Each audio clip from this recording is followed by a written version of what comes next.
So ఇప్పుడు మ్, నాకు ఆలోచన విధానం చాలా తక్కువ ఉంది. నేను మర్చిపోతుంటాను. ఏది చెప్పినా గుర్తుండదు. సో దీనికి కారక గ్రహం ఏంటిది? మెర్క్యూరీ, బుధుడు. బుధుడు. సో ఆలోచన విధానం తక్కువ ఉన్నా, గుర్తు పెట్టుకునే తత్వం తక్కువ ఉన్నా, ఎక్కువ మాట్లాడకపోయినా, మౌనంగా ఉన్నా, మాట్లాడాలని సందేహపడినా, భయపడేటట్టు ఆ విధంగా ఉన్నా కూడా తృతీయాధిపతి. సో ఇక్కడ తృతీయం అంటే సాధారణ జ్యోతిష ప్రకారం తృతీయము ప్లస్ సిక్స్త్ ఉమ్, ప్లేస్ కదా. ఉమ్, ఈ విధంగా సో ఈయన బుధుడు కదా, సో బుధుడు కారకత్వం వహిస్తాడనమాట. సో అంటే బుద్ధి కారకుడు కదా ఆయన. సో బుద్ధి కారకుడు ఆలోచన విధానానికి. సో అప్పుడు అంటే కొద్దిగా గుర్తు పెట్టుకునే తత్వం ఉండదు ఆ విధంగా. నెక్స్ట్ వచ్చేసి హెయిర్ ఫాల్ ఎక్కువ అవుతుంది. దానికి గల కారక గ్రహాలు హెయిర్ ఫాల్ అంటే శని. ఉమ్, శని కరెక్ట్ కాదు. కరెక్ట్ శని. శని, రవి. ఫస్ట్ లో ఉంటే కూడా శని హెయిర్ ఫాల్ జరుగుతుంది. ఓకే. ఇంకా రవి, ఇంకా రాహు. రవి. వీళ్ళు హెయిర్ ఫాల్ కి అలా కారకాలు అన్నమాట. నెక్స్ట్ వివాహానికి కారక గ్రహాలు శుక్రుడు. శుక్రుడు. శుక్రుడు, ఇంకా ఉమ్, కొంత మార్స్ కూడా ఉంటుంది, కుజుడు కూడా ఉంటుంది. శుక్రుడు. కుజుడుని అమ్మాయి వాళ్ళకి చూస్తారు, అమ్మాయికి. శుక్రుడు అబ్బాయికి చూస్తారనమాట. వివాహం చూసేటప్పుడు పొంతనలు చూస్తారు కదా, వివాహం అవుతుందా లేదా అనడానికి అప్పుడు చూస్తాం కదా సపరేట్ సపరేట్ గా. సో అప్పుడు అబ్బాయికి ఏమో శుక్రుడు, అమ్మాయికి ఏమో కుజుడు. ఇంకా కారక గ్రహం ఇంకోటి వివాహ కారక గ్రహం, ఇది ఇంపార్టెంట్ బాగా రవి. రవి అయి ఉండొచ్చు. రవి వివాహ కాదు. కారక గ్రహం చెప్పాలి. బుధుడా? కాదు. గురుడు కదా. ఓ అవును, జూపిటర్. గురుడు. ఇంపార్టెంట్, జూపిటర్, గురుడు మర్చిపోయారు. నేను ఎంతసేపు కుజ దోషం అన్ని ఆలోచిస్తున్నాను. ఓకే, గురుడు అన్నమాట. గురుడు. నెక్స్ట్ వచ్చేసి ఒకవేళ సరస్వతి గారు ఉంటే చెప్తుండేనేమో. నెక్స్ట్ వచ్చేసి ఓకే, సిక్స్త్ ప్లేస్ ఉంది కదా ఇక్కడ సాధారణ జ్యోతిష్య ప్రకారం, సిక్స్త్ ప్లేస్. సో ఇక్కడ వచ్చే రోగ కారకాలు ఏంటి శ్రీలత గారు?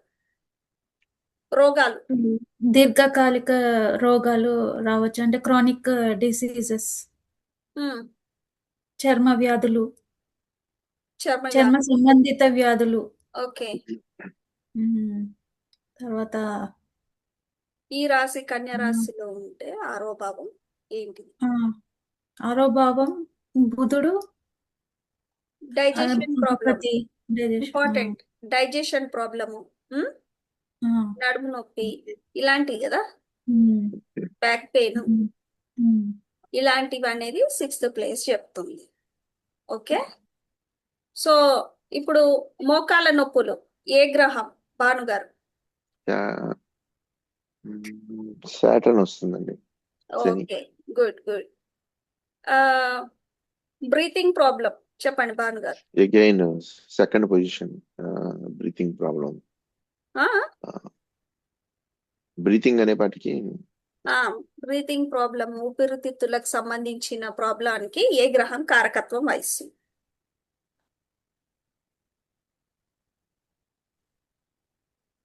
వేనస్ అయి ఉంటుంది, శుక్రుడు అయి ఉంటాడు. నో. ఇప్పుడు శ్రీలత గారు చెప్పండి. మెడ దగ్గర అంటే బ్రీతింగ్ ప్రాబ్లం, అదే థర్డ్ స్థానంలో బుధుడు కారకత్వుడు.